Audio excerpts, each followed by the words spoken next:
All right, everybody, welcome back to another episode of Tie Guy, the sports guy. I am Tie Guy. I'm going to give you a little bit of baseball today. I'm going to give you a little bit of football today. We're going to talk about fantasy football, NFL draft. Top 5 guys this year for rookies who are going to be the best guys in fantasy football to have on your team.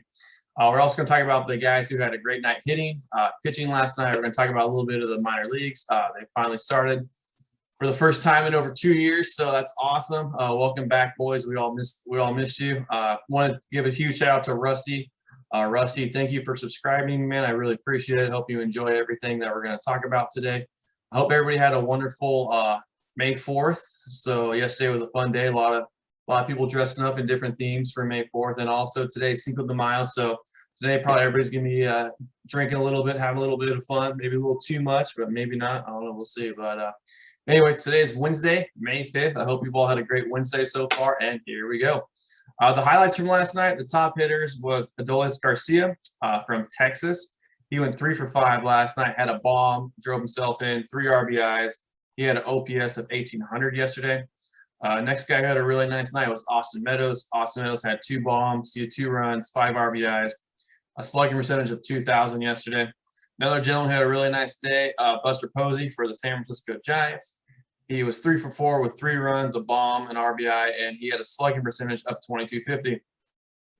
Another gentleman who's been having a great year, just mainly because he's staying healthy, is Giancarlo Stanton. The talent's always been there. Last night he went 4 for 5 with a bomb, a run, 3 RBIs, and his OPS was 2,400. The last guy who had a really nice night was Andrew McCutchen. He was 2 for 4, 2 bombs, 2 runs, 2 RBIs, and he had a slugging percentage of over 2,500. So now on the flip side, the pitchers who had great nights, those guys returned to Minnesota last night. Kyle Gibson had a great night for the Texas Rangers with 8 innings, 8 strikeouts. He had an ERA of 3.38. He had a WHIP of 0.68, so he's keeping guys off the bases, which is wonderful. He struck out. He had a K rate of 9 innings at 9 on the dot. So he was striking out 1 guy per inning, which is great. Another gentleman who is breaking out this year in the best way, Dylan Cease from the Chicago White Sox. He's had this stuff for a long time. He's finally put it together. He did a couple of mechanical changes in the offseason, really paying off. Their catcher, Grandal, said that he's doing a great job in the preseason, saying that his mechanical stuff really helped him with his control, and he's pinpointing a lot better. And as we can see after last night, 6 innings, he got the win, 11 Ks. He had a 0 ERA. His WHIP was 0.67, and he had a 16.5 Ks per 9 innings. So that's incredible. He's got electric stuff, and he is putting it all together this year. Another gentleman who had a wonderful night was Cole Irvin for the Oakland Athletics. He went 8 innings and got the win last night. 9 Ks, ERA of 1.13. He had a Hall of Fame WHIP of 0.50, which is incredible. And also he had a K rate of 10.13. And the last gentleman who had a really nice night was Yana from the Atlanta Braves. He went 7 innings. He got the win. He had 4 Ks. ERA was 0. WHIP was 0.86. And he had a K rate of 5.14. So those are the top performers from last night from Cinco de Mayo. So that's what we're going to talk about now. We're going to talk about possible trade candidates this year. This can be relative for regular season, for real baseball and fantasy baseball, depending on your team, who you are, what you have, and all that stuff in between. Number 10 on the list is going to be Dylan Bundy, a starting pitcher for the Angels. The reason why he's going to be a trade candidate is if the Angels aren't in it. He's their best pitcher right now, other than Ohtani when Ohtani is healthy. So right now he has great value. He had a great year last year. They got him a couple of years ago from the Orioles for basically nothing. So if they're not in it this year, if they don't have enough pitching to keep in it, which in my opinion they don't, but we'll see if I'm right or wrong. But he was going to be a very strong trade candidate at the trading deadline, or maybe even a little bit before. Next guy we're going to talk about is Matt Boyd. Right now, Matt Boyd is hurt with his knee for the Tigers, so that's going to be put on hold. But if he gets out of the Tiger team and he gets to a better team with a better situation, a better offense, he's the guy who's going to be on the up and up. This year, he's definitely quieted the long balls compared to his career. So that's really, if he's doing the right steps in the right direction. Can he keep it up all year? That's the mystery. That's the question, but we won't find out until he gets back from his injury. but he is also a very nice trade candidate to have for the Tigers because they are abysmal 8-21, and they're not going anywhere anytime soon. So the more guys they can flip and trade here, the better off that franchise will be. Next guy we're going to talk about is a relief pitcher from Baltimore, Tanner Scott, left-handed guy, throws 100 miles an hour. The only reason why he would be a guy who they want to trade is because left-handed guys who throw 100 miles an hour don't grow on trees every day. They're growing a lot more, but he's just somebody's going to take interest in him. Somebody's probably going to think they can fix him, maybe clean up his mechanics, make him a little bit better of a pitcher, seeing that he's so raw and that he can throw so freaking hard. So another guy who's going to be on the trade market through this year is going to be Sterling Marte. Last year he got traded to the Diamondbacks, and he went to the Marlins. So again, this guy's going to be a high trade candidate again. Fortunately, he has displacement on his ribs, so he's not doing too well. He just did a little bit of rotation movement the other day.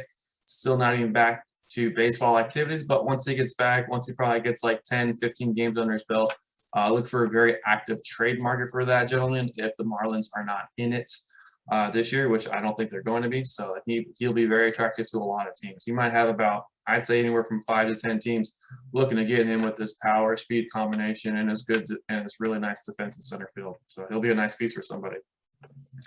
Next guy we're going to talk about is Johnny Cueto. Johnny Cueto's 35. He's at the end of his contract with the San Francisco Giants.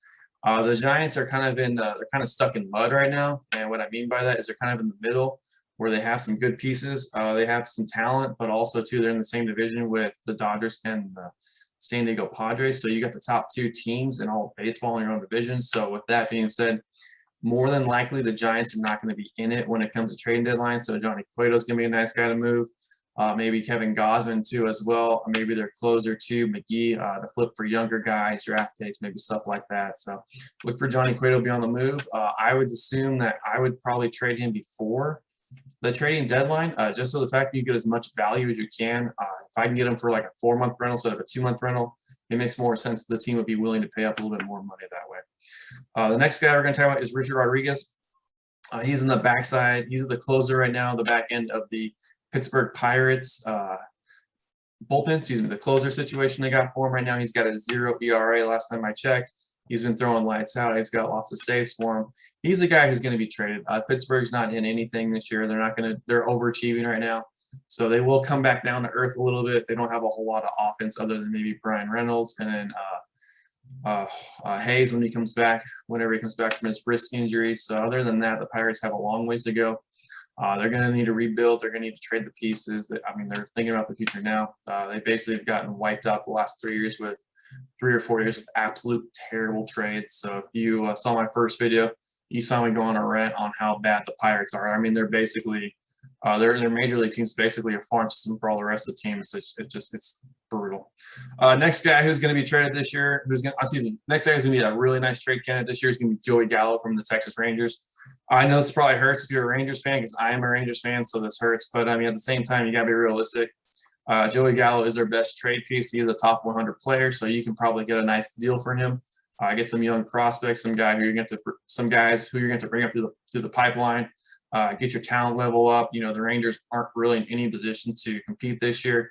They don't have a whole lot of pitching other than Kyle Gibson, what he's doing right now. So with that being said, you got to get younger, you got to get better, you got to get some arms, you got to get some bodies in there. So some guys who can take your franchise back up to where they were in 2010, 2011. That's got to be the ultimate goal, of course. But it's just they're a long ways away from there, and they need to start building in the right direction. And trading Joey Gallo at this point, where he's at, would be a great step in the right direction to get some more pieces back and to start getting that farm system where it needs to be. Next guy we're going to talk about is German Marquez, starting pitcher for the Rockies. Last night he had a terrible night. He just got lit up. There's no other way to put it. He plays for the Rockies. He's probably tired. He's probably tired of playing in Coors Field, trying to be perfect on every single pitch, because anytime you make a mistake in Coors Field, it goes about 600 feet. It probably sucks for the pitchers. They're probably tired of it. Colorado will never be competitive just because of the fact that no matter how many pitchers they have or what they do, it's just going to be a hitter's ballpark. So it's going to be rough for them no matter what.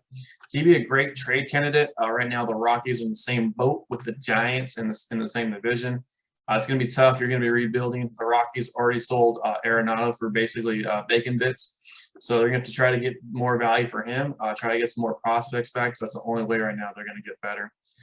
The next guy who's going to be a very interesting trade candidate, depending on where they're at.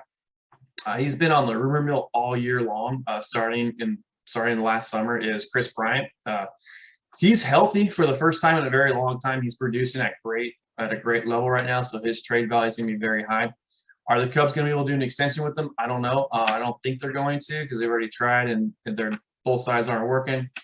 Chris Bryant, his agent is Scott Boras. So you know how Scott Boras is. He'll go to free agency. He'll let there try to be a bidding war if there is a bidding war. So Chris Bryant is very talented. The talent has never been a question. It's always been health, health, health. So I think, in my personal opinion, for whatever it's worth, I think Chris Bryant will go sign with the AL team.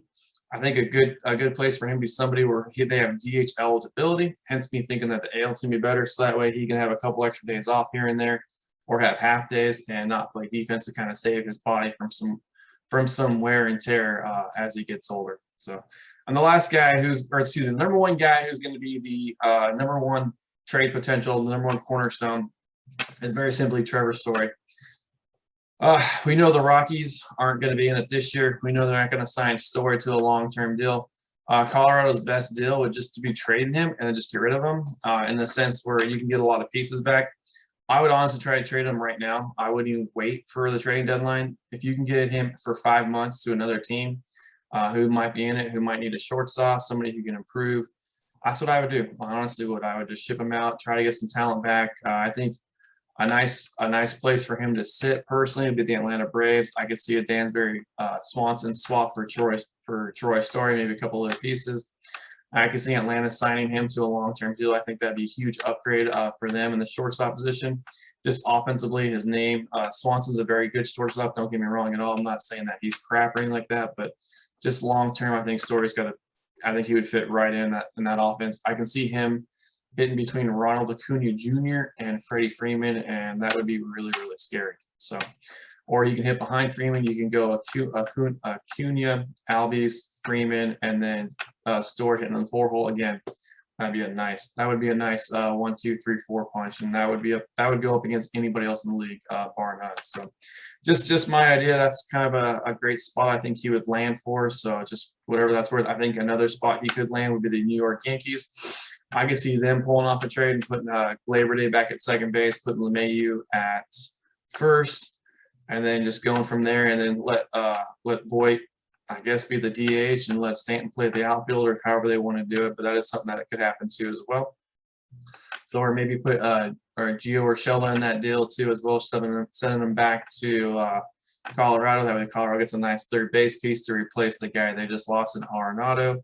And you can kind of figure it out the rest from there. Maybe put LeMahieu at second, Voit at first, and then Story at short, and then maybe also Gleyber at third. So just some ideas I could see working out, some trade deals that would work out for both sides, and that'd be really, really nice to make both teams not potentially better, but just both teams getting the pieces that they want to make themselves more successful in the future. So just some thoughts. Is that going to come true, or am I going to be right or wrong? I'll probably be wrong. I mean, this is what it is, but just kind of couple different opinions for what I have, and a couple different places where I think Story would flourish. I think he would do great things. So, but anyways, so now we're going to talk about the top 5 rookies for the football draft who are going to be fantasy studs this year. Top 5 fantasy rookie studs. So now I phrased it right, and I'm just doing this just based on what I think.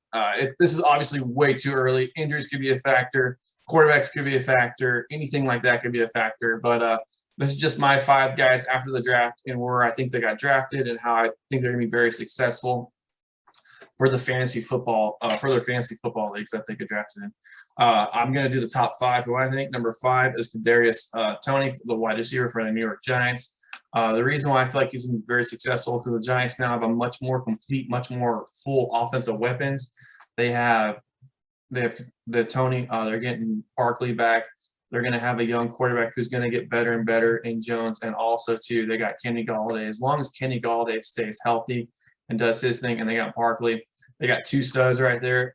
Toney's going to be a really nice piece to put in there. He's fast, he's quick, he's got good hands. If you get the ball in his hands, he's going to do special things with that. So I just think for the rookies, He'd be my number 5 rookie in the fantasy world.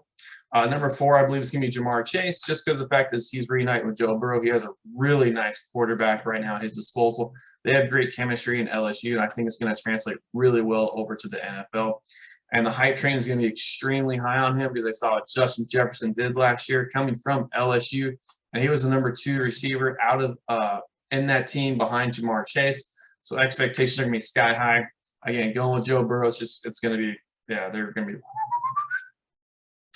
Number 3, fantasy point getter in this year for rookies is going to be Trevor Lawrence, QB for Jacksonville. Obviously, he went number 1. You're going to start him. He has a couple of weapons here for him with DJ Chark, the guy they got last year, Chenault, also too as a wide receiver. He's a nice guy. Also Edmund, the guy they got at running back, and then also to the running back from last year too, James Robinson. So he does have some nice weapons at his disposal. So Trevor Lawrence is very accurate, very mobile quarterback. He should have a really nice fantasy football year. Number 2 on my list, who's going to have the second biggest impact in fantasy this year for the rookies, is going to be Justin Fields, QB for Chicago. And like I said yesterday, Andy Dalton's not going to play 1 snap this year. It's going to be the Justin Fields show from the go.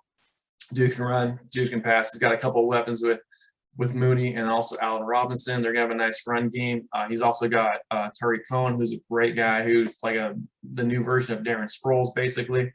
So then you have the big banger, David Montgomery, too, as your running back. So he's got weapons. He's going to have some choices.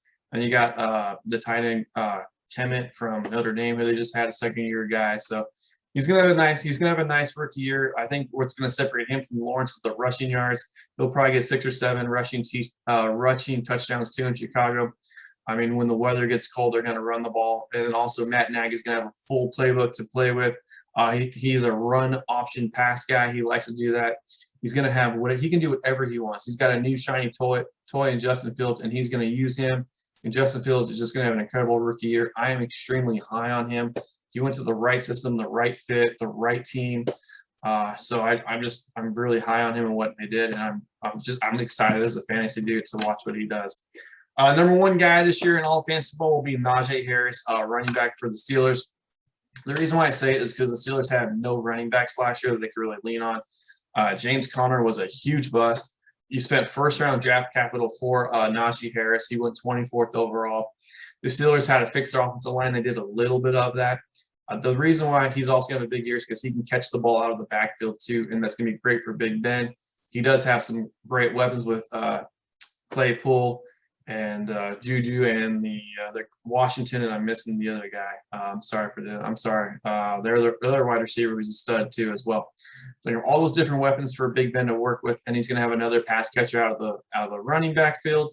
That's going to be a great thing for him. Najee Harris is going to hit the holes. He's going to explode. He's going to have nice fresh legs. He's going to have a lot of nice yards this year. He's going to play very nice for the Steelers. That is a very tough division they're playing in with the Browns, the Ravens, and also too having a 17 game season is going to be a game changer a little bit in that aspect. So, but those are my top 5 guys this year out of the rookie class who should shine in the NFL fantasy world. So, all right. Well, I hope you enjoyed everything. I hope I dropped some knowledge on you or whatever else. So if you have any questions, comments, concerns, anything at all, please let me know. If you want to hear anything, you want me to talk about any topics, anything like that, again, just let me know. All right, for tomorrow's episode, we're going to talk about the top players from tonight's game, the well pitching and hitting. We're going to talk about some minor leaguer guys you should keep an eye on. There was a minor leaguer last night who had a really, really nice start. We'll talk about that tomorrow. We're also going to talk about some more football and fantasy football, and also how it's going to relate and and we're going to talk about some guys this year who are going to have unbelievable fantasy football years who are going to come back from the dreaded 2020 season that they had. So, all right. Well, I can't wait to talk to you tomorrow. We're going to do another episode. So have a great rest of Cinco de Mayo. Y'all keep drinking, have fun. So don't be too crazy or don't get too insane, but have a couple beverages, enjoy your day, and have a wonderful Wednesday. All right, I am Ty Guy, the sports guy. Please like, subscribe, share, and like I said, I'm gonna say this in every video. I'm a sports nut. I love sports. I could talk all day about this stuff. So, all right, everybody have a wonderful Wednesday, and thank you for checking me out. All right, take care. Bye.